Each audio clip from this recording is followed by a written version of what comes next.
Thank you, Lessig-san, for your talk. And it really gave us new insights on the impact of the social networks on our behavior and maybe rationality too.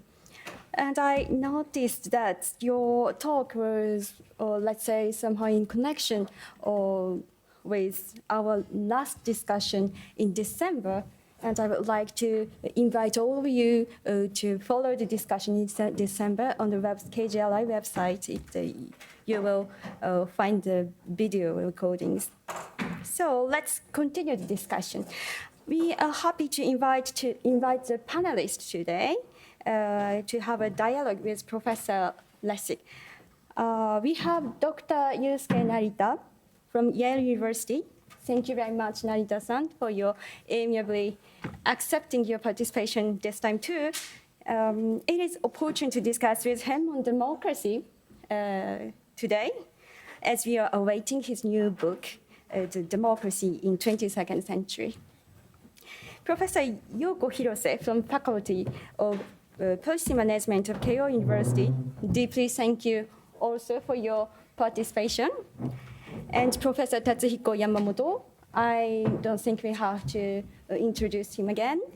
But for his recent reflection, we would like to invite you to visit also KGRI website, the working paper, and also his new book expected in July, How to Face with the Digital Space Towards the Realization of the Information Health. Professor Jiro Kokuryo will be the moderator today. Professor Jiro Kokuryo is professor of Keio University Faculty of Policy Management and the CCRC, Cyber Civilization Research Center. And as you know, he might have had you might have had a chance to read his recently published book. Lessig-san, Narita-san, Hirose-san, and Yamamoto-san, and Kokuryo-san. よろしくお願いします, please.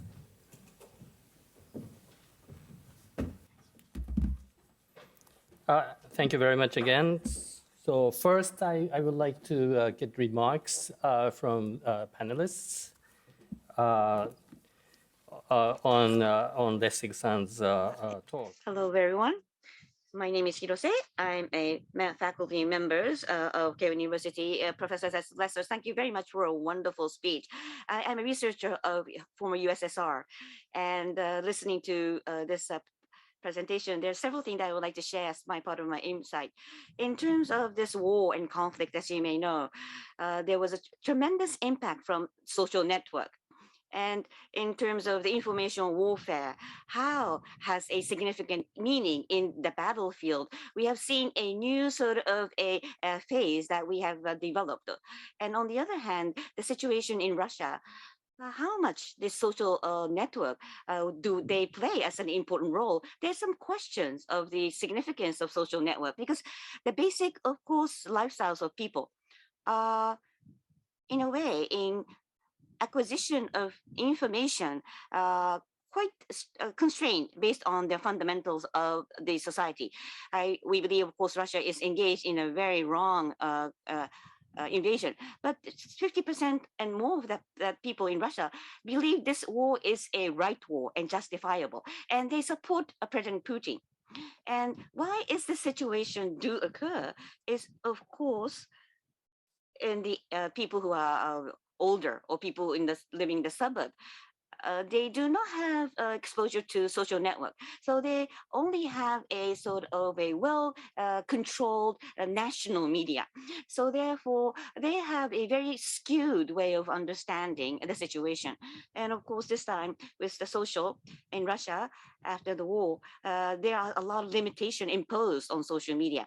And within what has been constrained, the various means are utilized in order to access the overseas media. And that is true, depending on some age bracket. But still yet, some people believe that the Russia's action is right. The reason is because there are patriotism that has been nurtured within the minds of people.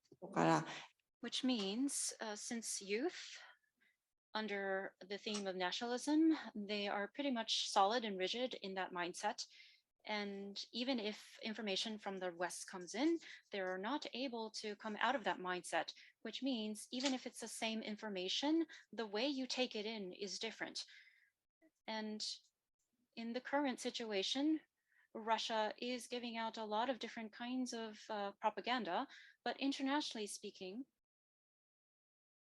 that is not seen of importance, and people know that this is not true and these are not based on facts. And even if they have propaganda through satellite technology, etc., you're able to very simply and easily go against the lies. And at the same time, though, these are taking effect within the Russian population, and they are still believing these information. So internationally speaking, their information war is not succeeding, but it is succeeding within the country. And to take this a step further, people take in information that they want to receive, and they reject anything that they do not want to listen to. And if within that context, if there is a certain sort of platform that is already established, even if social media comes in, and people, even if they are able to receive that information, do not accept the information. Therefore, social media, even though it is global, it is very limited in that sense. And in connection with that, democracy in Russia in the future, when thinking about this, it is also true that the future is not too bright. In ending this current war, Putin, perhaps it is better not to integrate and corner him. And if done so, perhaps a nuclear war will ensue, or he may move into a certain series of actions, which means there is a discussion whether or not we should corner him as much.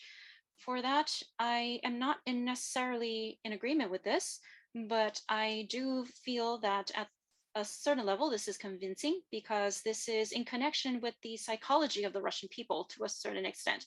In Russia, people who support Putin, internationally speaking, if the market is cornering him, this means that the world is the enemy of Putin, and therefore Putin has the right to self-defend his position on war.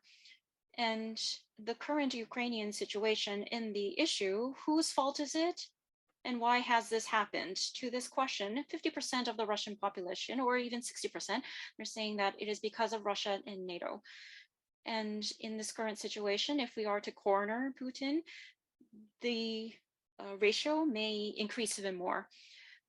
So with that said, the current conflict, we can say that only Putin is doing this conflict and war. However, this is connecting to the question, if we corner him, will it end the war? The answer is probably no, because the Russians, alongside Putin, they tend to fall into a mindset of victimhood. And through this war, the hate speech towards Russia, we're seeing more and more of that surging, which means Russia again is being the evil villain of pinpointed as the evil villain of the world. And even if Putin falls out of control within the Russian population, they will see this as the West conquering them. And it just happened so that the president at the time was Putin. And then they will look towards an even stronger leader, far worse than Putin, who may be elected in the end. Therefore, from the information warfare to democracy, in thinking of all these topics and themes, it is a very difficult question to tackle. And social media, because this exists, it's not to say that democracy will evolve and advance. It's not the opposite either, where we get rid of social media and that will help to advance democracy. So I would like to see more discussion on this amongst the panelists. Thank you very much.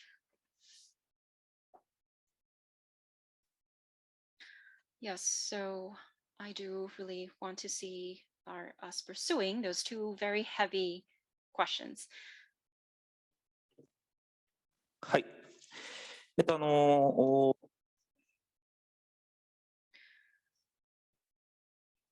the relationship between Ukraine and social media is what I want to touch upon. Initially, what we thought was social media and the role of that. Perhaps there is a very aggressive and proactive role for social media to play, and I had high expectations. YouTube and Facebook, these platforms, when we think about this, and the videos of Zelensky,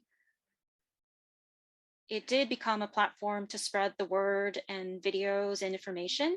And we were very much influenced by Zelensky.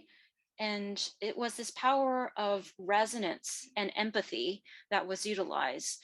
And I had high hopes for this.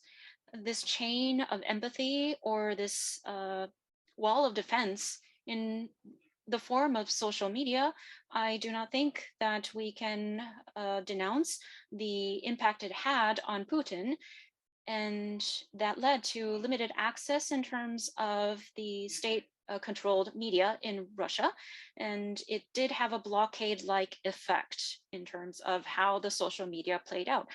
And therefore, in that sense, United Nations, in its political restrictions and in terms of international law violations, they were not able to execute upon violations. They felt that frustration. But within that situation, social media, in terms of countries that were violating international law, I do feel that they had a part to play.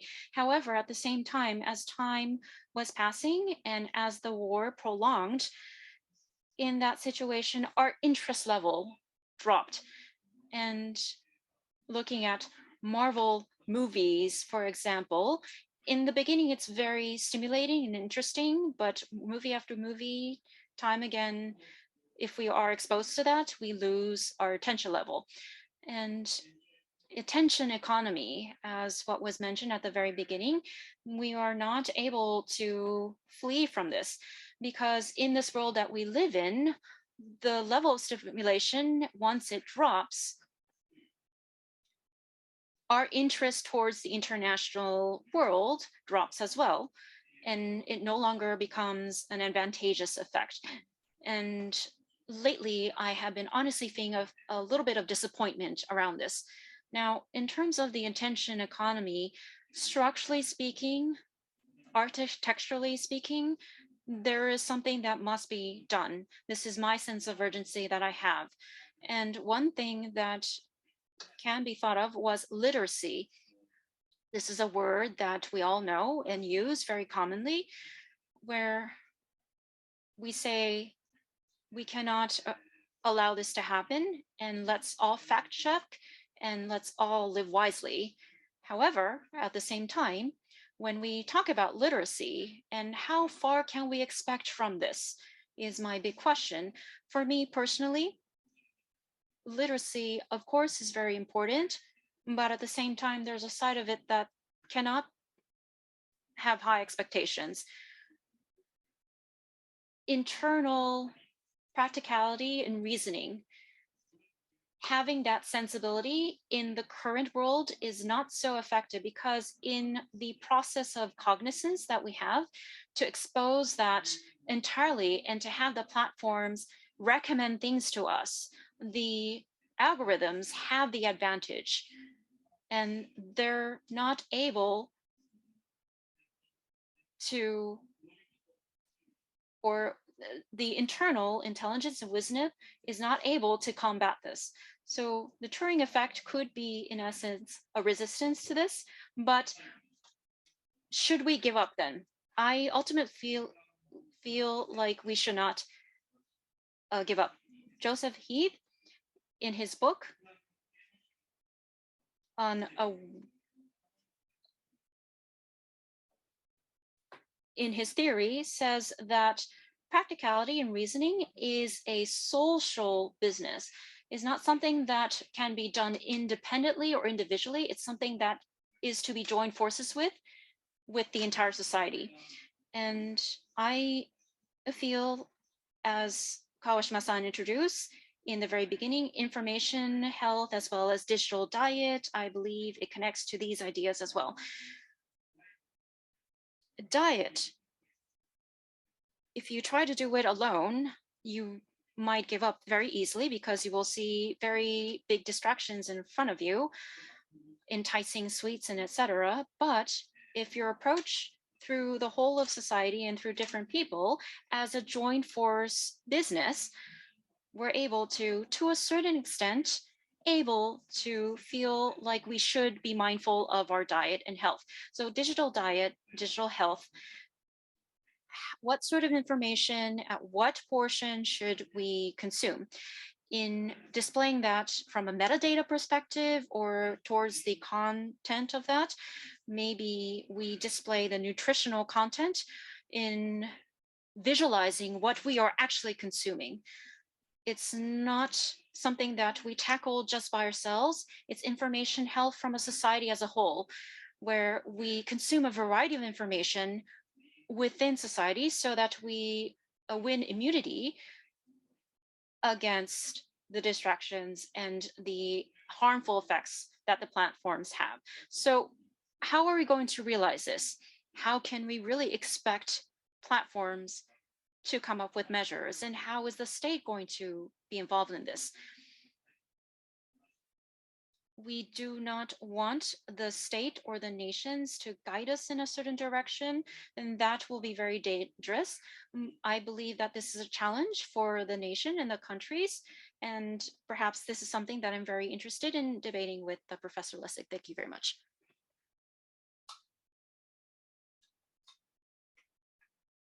ありがとうございます。それではレッシング先生、3つのコメントを、パネルの方から、そして、オンラインの方から来ておりますので共有したいと思います。この質問で Traditional democracy are performing worse than the other side. One comment from online said that there are governments who had experts on intervening to other countries' politics through social media and successfully divided the US political scene. Perhaps they are more effective. And of course, that's backed by Narita-san's statistics that perhaps hate speech is more rampant and democracy is not functioning in the more traditional democracies. And of course, that's followed by Yamamoto-san's comment that perhaps the structure, the attention economy that Lessig-san points out is in fact, if that's the root problem that's causing the social media to dysfunction in ways, perhaps we, the democratic countries, are more vulnerable to the problems that we are facing today than the other side. Can you comment on a series of comments like that? Yes, so first, thank you so much for these comments. And I think what's striking is how overlapping and consistent they all are. Let me start with Narita-san. What you've described here, and you described in the event that we had in December as well, is data which is consistent with the problem that I've described. We don't have enough to know cause and effect, but the consequence of media exploiting the worst of us and profiting from exploiting the worst of us is each of the things you've identified in the failing democratic regimes. And the question to explore, and it would be a wonderful research project to launch, is whether we can tie the particular consequences you've identified to something about the structure of the media within those countries. So I think the United States is the extreme example, where the dominant media in television and the dominant media online are all committed to business models that make the worst of it. But it's not clear to me that's true in every democracy. So Germany, I don't think that's quite true. France, it's differently true. I wouldn't presume to speak for Japan, but it would be interesting to find a way to characterize what I've identified as this poisonous business model and evaluate whether it's, where it's the most and where it's the least, and then relate that back to the data you're talking about. So where it's like I've described the poisonous business model as the most, do we see the most of the kind of pathologies you've talked about? And where it's the least, do we see the least?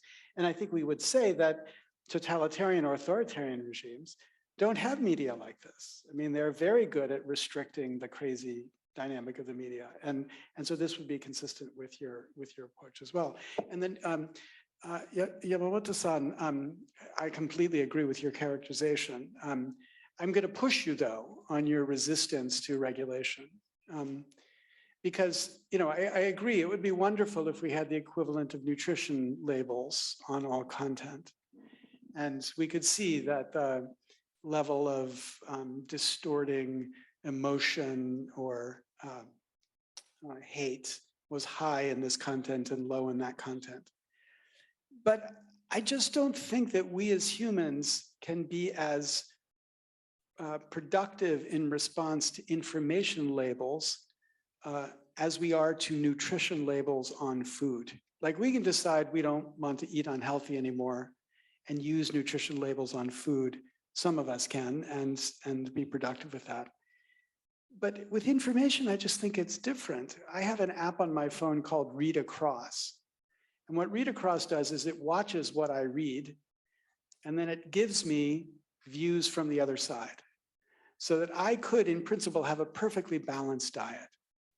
I hate that app. I hate it. I don't want a perfectly balanced diet. I don't want to listen to Tucker Carlson or the National Review. I don't want to be given this crazy right-wing stuff. I just don't want it. Now, I could force myself and think, okay, I must consume a balanced diet of information. But the reality is I won't, and 99% of us won't. And if we don't, then we're led into this world that Narita-san, I think, has identified as a pathological democracy world. And if we don't agree on interventions that could push us back to a better balance, I think that affection for the idea of the government staying out will be quite irrelevant. And I want to just emphasize one point Hiro-san made, which I think is really powerful, really effective. I'm really grateful for your contributions. It's important. I didn't talk at all about the positive social meaning, social media effect from Ukraine on the rest of the world. But the reason it had a positive effect is something you were talking about. There's a latent psychological confirmation bias that we all live with. And, maybe not Tucker Carlson, but the rest of us, when we saw the romantic images of Zelensky, willing to wear a t-shirt where everybody else is wearing a tie, I mean, kind of like you're not wearing a tie here on this. I mean, this is the cool, and we want to love the cool, we want to believe Zelensky. And so, I think that we want to hear this and consume it in a way that reinforces our bias. But as you're pointing out, Russians don't want to be dislodged from their bias. And what is their bias? It's the same as any of us would have. We don't want to hate our country. We don't want to hate what our country is doing. We don't want to believe our country is doing bad. Let me tell you, as an American, we are very good at ignoring what we do that's bad. Americans' understanding of Native Americans is almost zilch. We have no understanding of Native Americans. This is the third time I'll have a chance to visit Hiroshima. I can tell you 10% of Americans know the truth about America's dropping the bomb in 2 bombs in Japan. Because we're very good at protecting ourselves from stories we don't want to understand. So all of this is very predictable. The question I think for us strategically is there someone who might be able to intervene to shake Russians from their current view of the truth? It's not going to be Westerners. It's not going to be social media in general. It's not going to be the EU. My view is the only possible candidate would be expat Russians. And if it's expat Russians, I mean, the Russians are obsessed with the world's hatred, Russophobia. They all are obsessed with how everybody seems to hate the Russians. But as I said to my friend Alexei, when he was going on and on about Russophobia, I said, if expat Russians organized to convince Russia that Putin was lying to them, they would be the heroes. Everybody would love them. They would say, these guys are amazing. Look what they did. They succeeded in turning around Russian people from the effect of Putin. So I don't think there's, racism is deep in the blood of people, but this isn't racism. This is a different kind of hatred. And I think it's more plastic and it's more malleable. And we need to think strategically about what we can do to intervene. And I think they have an enormous potential to help in that. Thank you very much. One person from online is asking a question about constraining. I think this Narita-san was most explicitly using the word constraining social media, but I think in some ways other people have commented on that. Is that how can you constrain democracy, or how can you constrain media while upholding free speech is one of the key questions that we are struggling with these days. Can I start from Narita-san? Can you respond?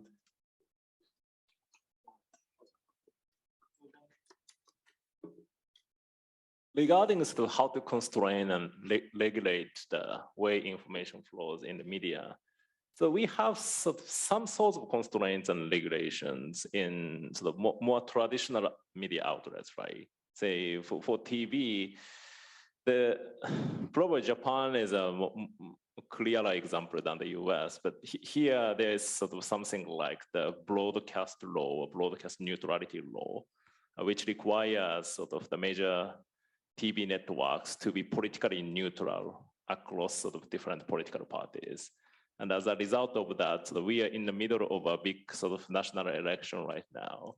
And it's kind of a crazy in the sense that all sort of the TV outlets or TV broadcasters sort of must highlight all political parties equally.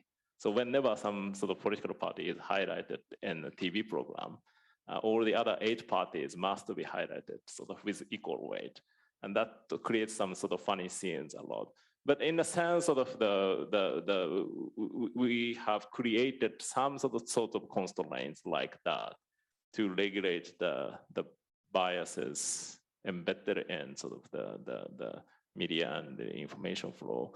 And I was wondering sort of whether you think sort of it's possible to introduce something like that in the world of the social media and the internet or not. Well, so the first thing is the United States used to have something like that. And it's now the view that that's against the First Amendment. So we couldn't have that in the context of any broadcast, any cable media or the internet, and probably couldn't even have it in the context of broadcasting. But I want to simplify the way we understand the choice here. We can either have an argument about what kind of speech should be allowed or forbidden. And if that's the argument we're going to have, then I'm going to be very close to Yamamoto-san and saying that's bad. The government should not be in the business of deciding what speech is good and what speech is bad. But there's a different argument we could have, which is which business models should we allow in the context of public media? And when we see a business model that's driven by hate, that's driven by polarizing, by doing all the things that you've identified democracy is failing at doing, we can decide we don't like that business model. We don't want that business model. And we can tax it out of existence. I mean, for example, tax targeted advertising. Just tax it. Like tax it at 1,000%. Then it'll disappear. Because the thing about corporations is that they're just in it for the money. Putin is in it for something else. But the corporations are just in it for the money. And if you can change the incentives that the corporations face, they'll figure out other ways to make money. So I think we should think about government interventions, not at the level of the speech, which would be very dangerous, but at the level of the ecology of speech that is being produced, and recognize that when certain business models pollute that ecology, we should just get rid of those business models.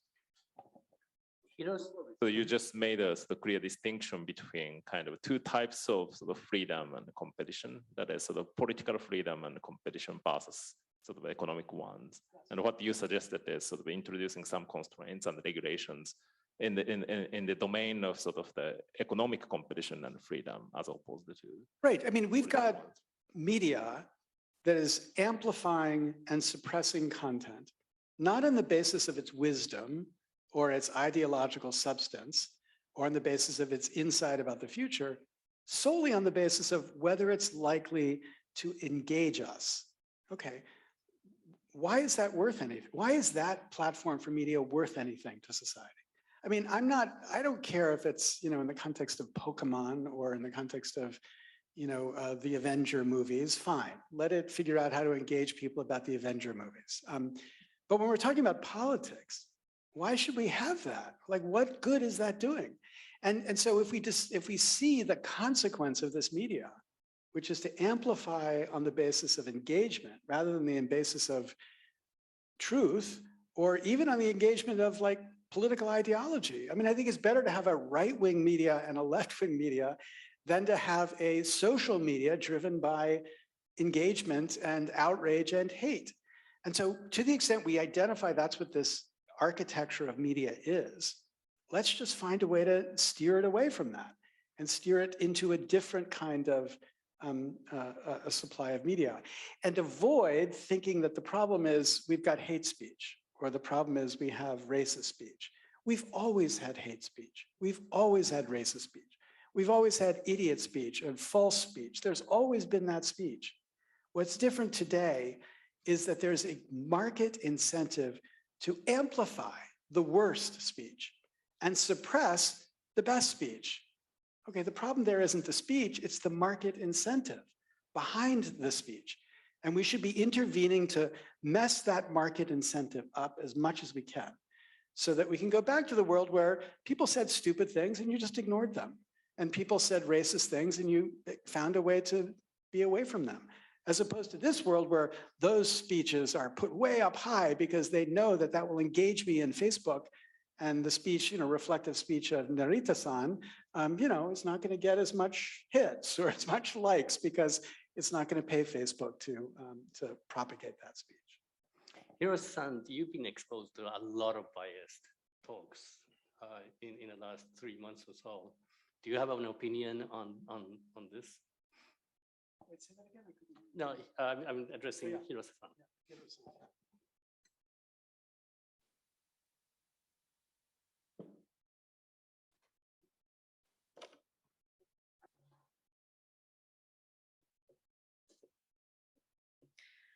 Thank you very much. The microphone is not on. It is true that the marketing aspect of information is very prominent right now. And when thinking about the Japanese media, misinformation, that is not seen so much, but the information that we do see is very much selective, which means in the current news coverage regarding Ukraine, negative news towards Russia is done on a very detailed level, and there's a lot of media coverage on that. However, on the other side, this is a war, so Ukraine has to be engaging in misconduct too, but this is not being covered in the news at all. And I do feel that this is at a certain extent intentional. And if there is somebody who tries to write up on this, this person will be criticized on the internet. When that happens, the media only communicates news that is music to people's ears, that complements events in a way that people want to hear. And in the internet as well, when there is any criticizing news or articles on Ukraine, that is being hard hit. And therefore, all of this is restricted and constrained, which means ultimately news coverage is also following marketing incentive to be very selective. And I don't think that Japanese news is providing false information, but is very sort of gearing on one particular end of the spectrum.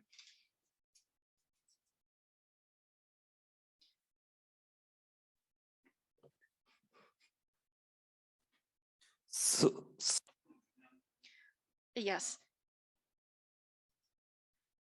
My expertise is in constitution, therefore how much the state should be involved in affairs. This is something that is very much of interest to me. And having good speech, good ideologies, government not guiding people in this way, that's something that you mentioned, and I do agree with this. But at the same time, we cannot stand around doing nothing. And what I do want to ask Professor Lessig, in the US, in terms of the space of speech, the government and the state not intervene, I think that sentiment was very strong. But is that changing currently, or is that still being maintained? That was something that I wanted to ask you. But before that, another point.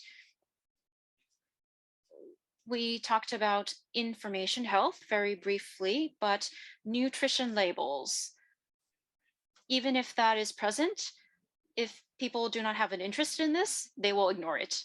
And yes, that is true for some people, obviously. But on the other hand, I feel like we won't know until we try. And on the other hand, recommendation systems and the transparency of logic and algorithms, I believe this is very important too. And going back to attention economy, a commercial sort of engagement type algorithm and recommendations that come out of that. And out of different logic level, a public level algorithms, should we say, which means recommendations that is without profiling, this sort of provision of information, making transparency available for all, for both ends, which means not everybody should be a vegetarian. You're not going to consume just serious information, but it depends on your mood and sentiment where you select information based on how you feel. So it's not just nutrition labels, but the recommendation, logic, transparency, as well as the freedom around options and choice is one idea, I believe. Would you like to respond? Yeah, so with respect to the first part of the question, the reality is the First Amendment is a very strong barrier to the government doing anything in the United States. And even worse, a decade ago, scholars started promulgating the idea that the First Amendment even protects algorithms. My friends Eugene Volokh published a paper that's become quite influential. The First Amendment protects algorithms. He was hired by Google to write that paper, but nonetheless, many courts have adopted the idea that the First Amendment protects algorithms, which means we are almost disabled constitutionally from doing anything about this problem, even assuming we had the political will to do something about this problem, which I don't think we do. But onto the second thing about the labels. Here's a part of the dynamic that terrifies me the most. So I told you the story about food and the engineering of food science. There's a great book called Salt, Fat, and Sugar. And the story of salt, fat, and sugar is about the processed food industry. And the processed food industry is often filled with executives who come to realize how their food is poisoning people. And they decide to make healthier food. And so they'll go through a time where their food is healthy version of fast food. And the executive is very proud because he's making healthy food available to the public. But of course, the public doesn't want healthy food. So the market for those companies goes down, and Wall Street punishes them by driving their stock price down. And very quickly, these executives are ejected. And the reason for that is processed food companies operate in a competitive market. And in a competitive market, you're just going to give people what they want. And if you give people what they want, it's not going to be healthy food on average, it's going to be the unhealthy food. Now, I tell you that story because one of the scariest passages I read in the Facebook files, I had the privileges of representing Frances Haugen, who was the Facebook whistleblower. And in the document she released, the scariest document I read was a Facebook executive who told the Facebook community in a community meeting exactly the story I just told you. He cited the same book and he told the same story about the processed food industry trying to reform itself, only to discover it's not what its customers wanted, and very quickly going back to providing just poisonous food. And he told that story because in the Facebook community, people were saying, shouldn't we stop spreading lies? Shouldn't we stop inducing teenage girls to commit suicide? Shouldn't we behave better? And his answer was, we operate in a competitive market. And if we become less addictive, they'll go to TikTok. So we can't become less addictive. We have no choice in a competitive market except to give the worst out to the public. And it was that led me to think, we can't either trust us alone to choose the right things to consume, or even the companies to produce the right things for us to consume. We have to change the incentives of the companies so that they no longer profit from poisoning our minds. And that only comes from government. Only government can intervene to change those incentives, which is why I think that's what we've got to find a way for government to do. Can I ask a quick question about that? So in a sense, the country of the US is a symbol both for the processed food industry. So the US, the United States, is a symbolic country both for the processed food industry as well as today's tech industry as well, right? I'm just having a problem hearing you. No. So you talked about the industry of processed food as well as the tech industry or the IT industry, and the U.S. is kind of the single most important symbolic country and a place for both industries. And what do you think is the sort of the deep reason why the U.S. is kind of causing these two problems?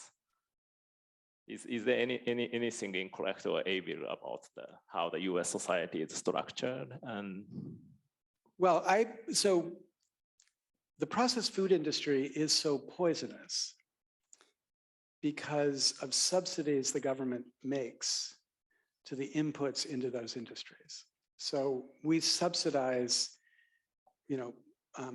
factory farming of corn, for example, which goes into the production of high fructose corn syrup, which becomes a very cheap substitute for sweetener, which is obviously much worse than sugar or other natural sweeteners. And that was a policy decision driven by lobbyists and campaign money to support the industry of farmers in a way that drove us in this bad policy. I'm not saying that anybody thought, geez, it would be great if Americans on average weighed 250 pounds. I'm not saying that anybody intended to turn America into this, into this country filled with incredibly unhealthy people. But it was the consequence of a series of self-interested decisions that were made by a government that was so easily controlled or corrupted by powerful industry that I think led to that.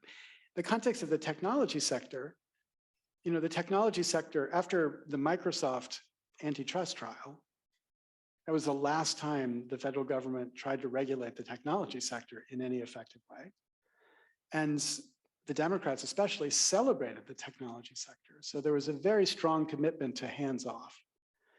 And that plus the First Amendment as a defense against regulation, I think has led to them just, becoming the powerful data-driven industry that they are, that has this unintended consequence of poisoning our information environment. So yes, we are the poster child for bad food, the poster child for bad information, at least in a democracy.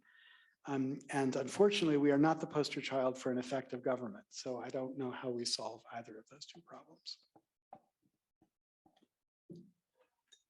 Lessig-san, one quick question, I guess, from the audience is that I mean, there are mechanisms like publicly funded broadcasting or the fact-checking kinds of activities. Do you see hopes in them, or? So Hiro-san's comments, I think, are the best response to the fact-checking industry. Because what we saw in the election of Donald, in the election of 2020, for example, was that when platforms like Twitter began to integrate fact-checking into their tweets, so that when the president would tweet something that was false, they would add a little tag that says, independent, fact checkers have determined this is false. It didn't produce the response of people saying, oh, the president's telling us false information. It had exactly the opposite effect. The people who liked the president would then say, oh, see, the big media is against the president. They are lying about the president. Twitter is lying about the president. And so this effort that just adding information didn't actually change anybody's mind. It just reinforced their biases because, again, we have a confirmation bias as a psychology. We're not going to evade that. So I don't think that's a solution. And again, it's not a solution because I don't think any bottom-up solution here is going to be viable. You're right, we could fund public media. But the reality is public media competes with private media. And if you have like a boring, public media story or a really salacious private media story that you want to share with your 15 best friends, you're going to share the private media story. You're not going to share the boring public media story. So in that world, it's not that, the problem is not that the truth is not available. The problem is the truth is not consumed. And merely by increasing the availability, you don't necessarily increase its consumption. And so that's why, again, I think we got to think about the mechanisms of the business model. I mean, here's one striking intervention that Facebook itself was talking about implementing. The Facebook had this technology where you could like click to share content with all of your friends. And what they found was, if you limited the number of times a story could be reshared to twice, meaning somebody could only click that reshare button on that story twice. And once it had been reshared twice, the only way to share that story would be to copy the URL and put it in a message to all of your friends. You would have a massive effect in suppressing false misinformation on the platform.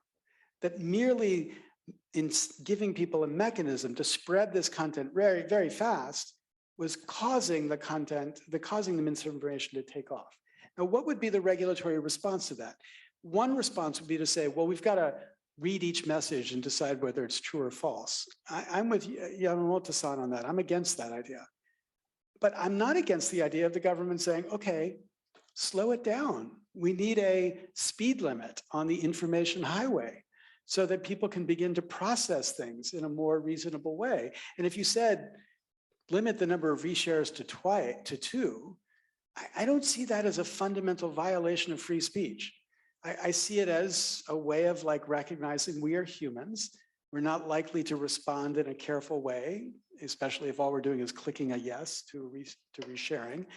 And we could begin to slow the process or the corrupting influence of this speech down without ever engaging in censorship of a particular kind of speech or another kind of speech.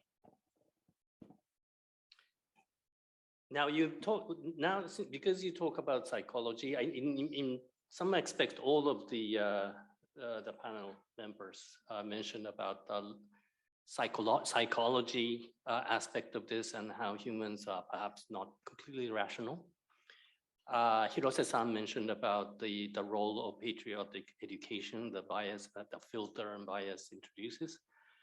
And Yamamoto-san talked about perhaps and the notion of enlightenment itself, the individual mind itself, or even democracy itself is perhaps under question.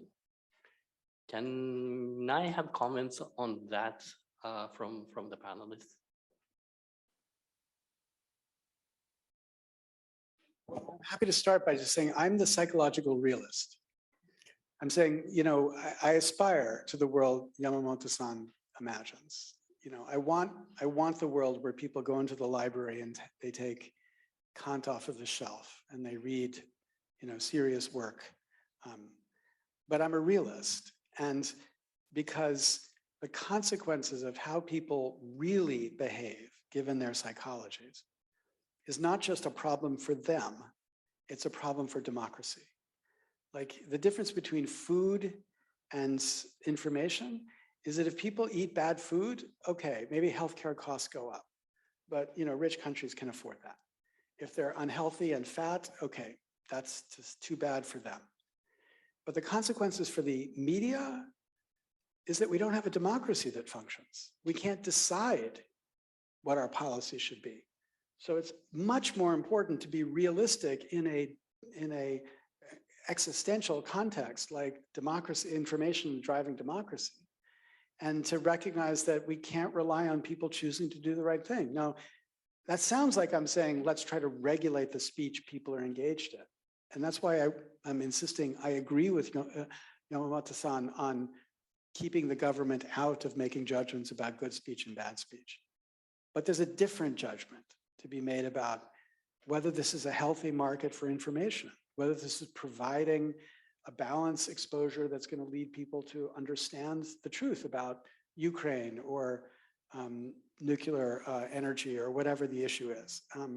And we ought to be self-conscious about our biases as humans in constructing that world. And if we don't include that in the calculus, I mean, you said humans are not completely rational.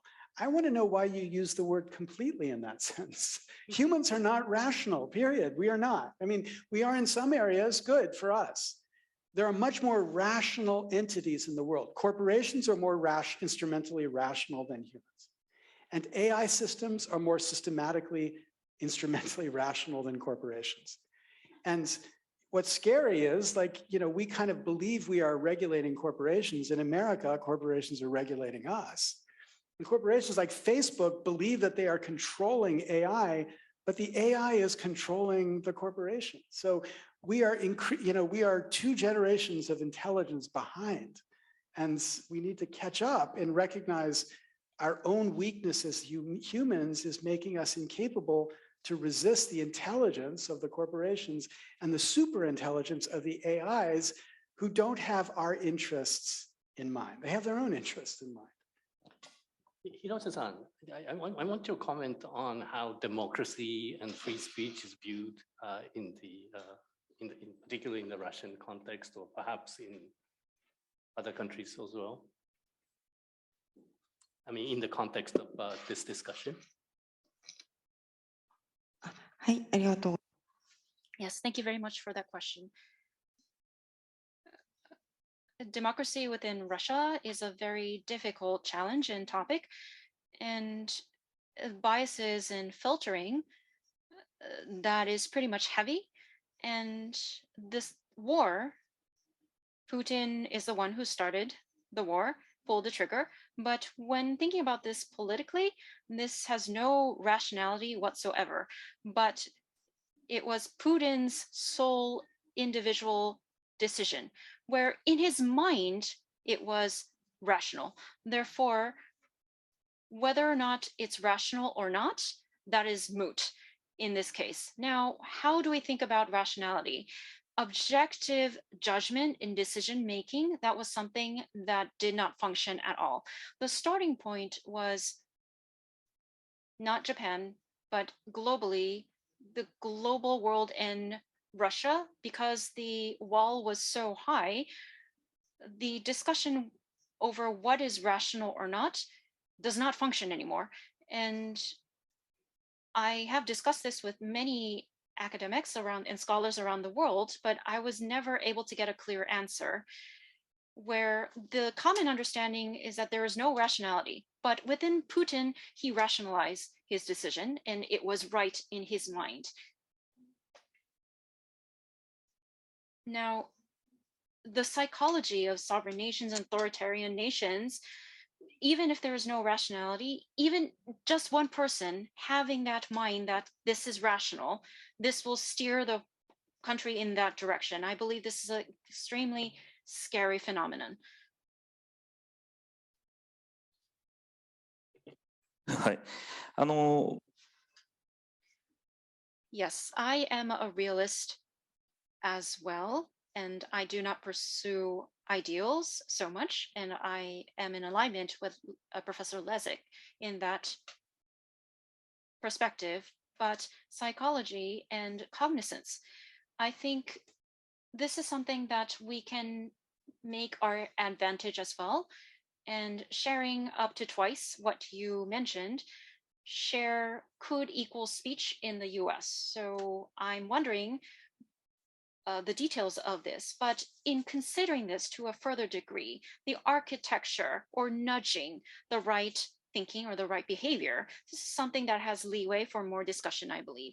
And things that are not so rational, we do have to accept this to a certain extent. And what sort of architecture should we build, or what system should we build in this respect? Or perhaps this does not produce so many differences in terms of effects, but I would like to introduce an episode, Ulysses, or the Odyssey in Greek mythology, how he dealt with the sirens was a very interesting story for me. The sirens, they sing in a beautiful voice and they lure the sailors, and ultimately they lead the sailors into shipwreck and they devour the sailors. Grenwild, he's an economist. He said that platforms are siren servers. They provide luring content and they exploit in the end. And this Greek mythology, although the hero knew, so he knew that the sirens would do this, so he strapped himself onto the mast of the ship and he told the sailors, if you see me trying to hurl myself, please restrain me. And he told everybody else to put in earbuds. And although the context was not rational, he accepted it and he was very creative in overcoming the situation. And I think this is the type of thing that we need to drive ourselves into, which means we accept the fact that we are in a catastrophic situation. And we share that understanding and we join forces together on how to overcome the situation and decide together. Well, now I feel like we're agreeing. Yes, we have to come together and decide what is the binding to the mast that we as a society should adopt, given the siren servers, as Glenn puts them. And my point is that that's going to require something other than imagining Ulysses, imagining individuals choosing this on their own. It's going to require intervention to change the effect of those desires. Now, coming from the United States, where A, we have no effective government, and B, even if we did, we have a First Amendment that would make it difficult for the government to do anything. I do think we need to think, what incentives can we create that don't rely on the government fixing it? And I think one incentive to create is something you were talking about before. That's to create a recognition of a different kind of information and to praise it and to support it. That might be, as you were asking before, like public media. But again, I think the example I offered of Wikipedia is really instructive. Like, what makes Wikipedia work? It's not just that you have a bunch of people editing. It's not even that that's most important. What's most important is a set of norms and a set of incentives. And the norms there are 4 norms about how articles get written that basically require the article to adopt a neutral point of view and to be written from a neutral point of view. And people learn how to do that. It's not hard to do. So those norms discipline the writing of articles, number one. And number two, there is no advertising in Wikipedia. So there is no incentive to go against those norms. It's not like anybody is thinking, if I just tweak this to make Putin look stupid, then I will get more readers and therefore get more money. There's none of that inside of it.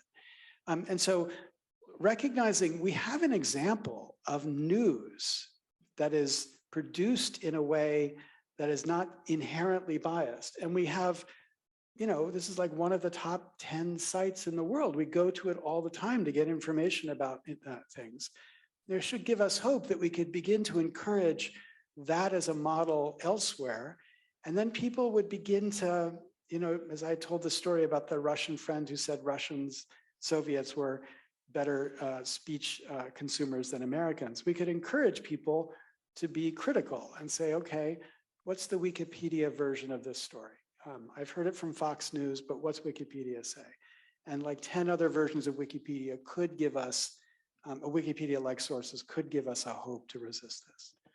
Narita-san, before you talk, unfortunately we are running out of time, so I'll give you, each of you, 30 seconds for final remark. And Narita-san, can you include your comment in that 30 seconds? And then Lessig-san will. Yes, I'm going to ask a question instead of a final remark. So what do you think is the reason why Wikipedia can keep committing to its norms and the incentive structures? It's so easy to be sort of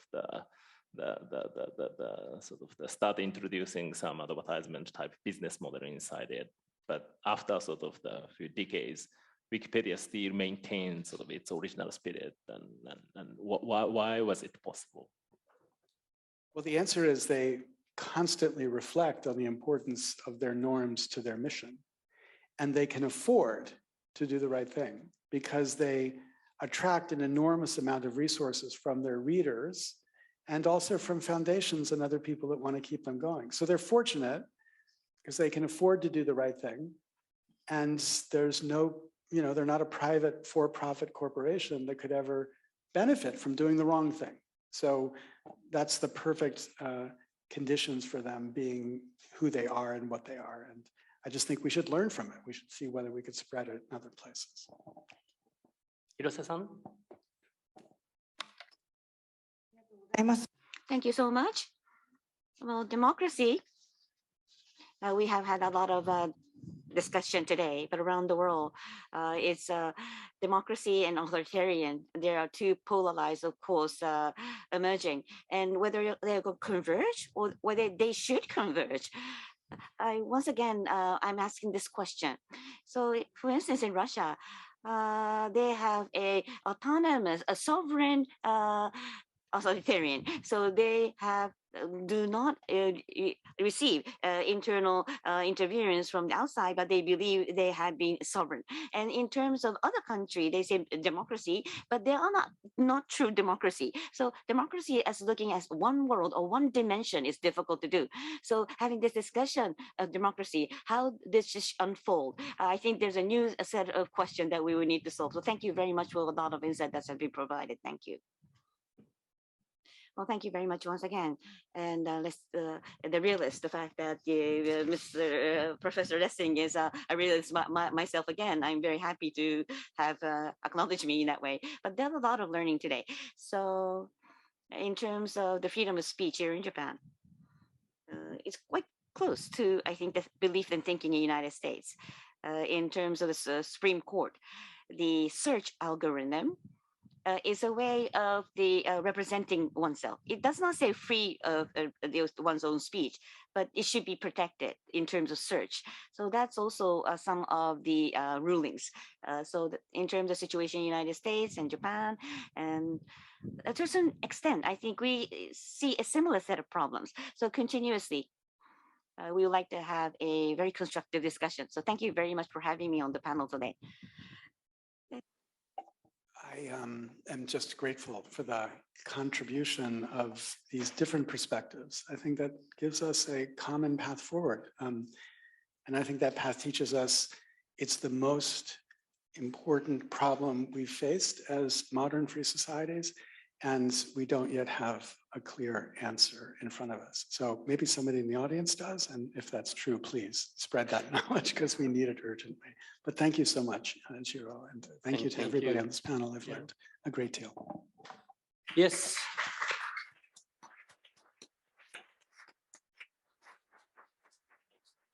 I would also like to thank the contributors of questions from the audience that added a lot to our discussion. The conflict in Ukraine certainly made us think deeper about the nature of media, nature of democracy, and nature of human being, I guess. And there's a lot more we need to find out. And well, I hope this will be. I mean, we've been discussing for a while, but I hope you will join us again to continue the discussion so that we might create a better future. So with that, I'd like to conclude this panel discussion. Thank you very much for your participation.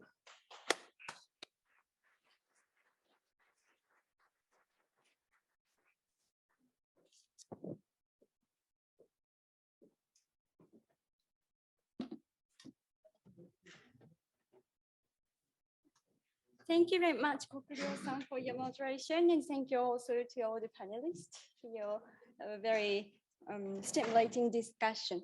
Now I would like to give the floor to Professor David Faber, a distinguished professor of Keio University and co-director of the CCRC, to wrap up our events. Faber-san, please.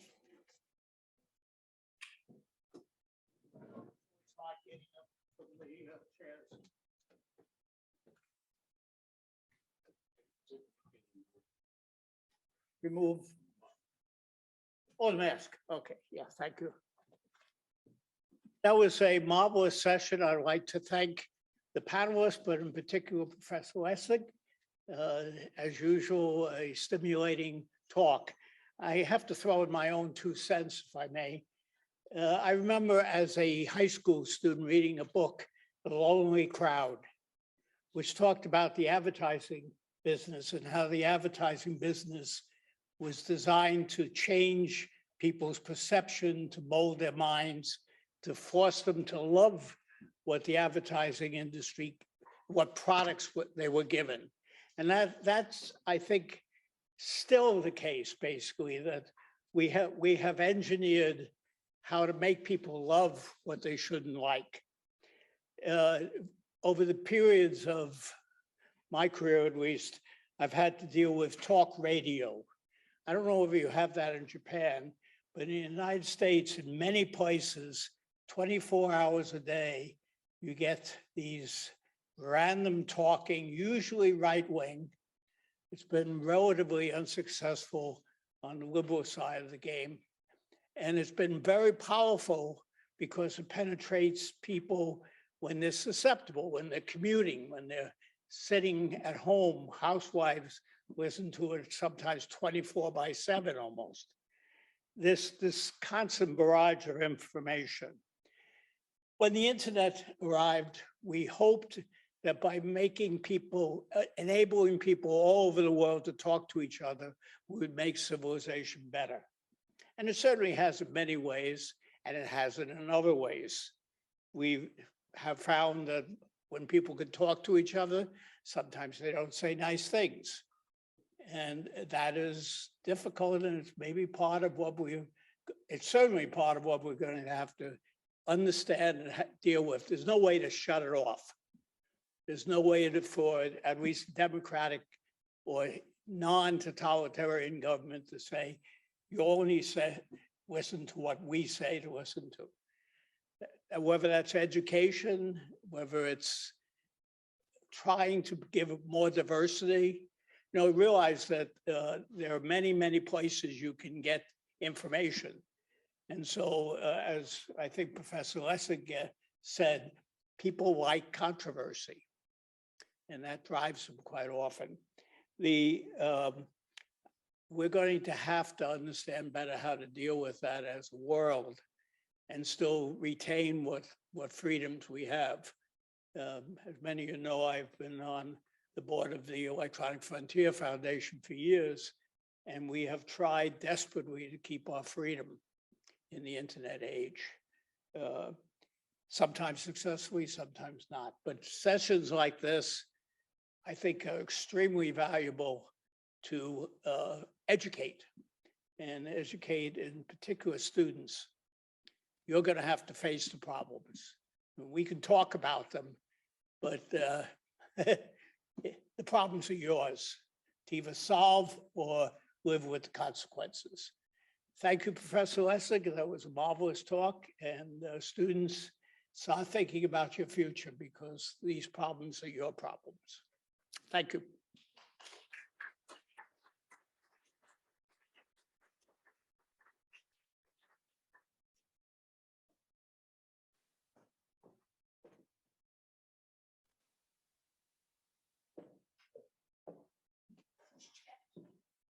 Thank you, Fabasan, for your closing remark.